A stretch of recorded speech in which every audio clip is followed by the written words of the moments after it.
Huli cam, sweet moment ng Kental sa AAA, nakakataba ng puso pagmasdan. Nakakaaliw talaga tong dalawa na to, yung nakasmile ka lang hanggang matapos ang video.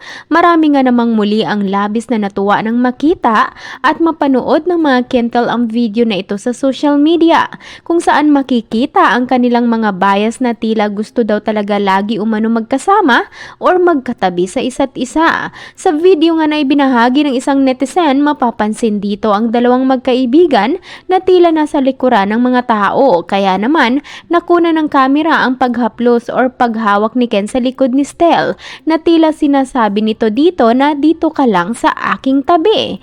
Kalauna nang mapansin naman ni Stel na malayo si Ken sa kanya, ay agad niya itong nilingon at hinawakan ang braso upang palapitin ito sa kanya. Narito ang video.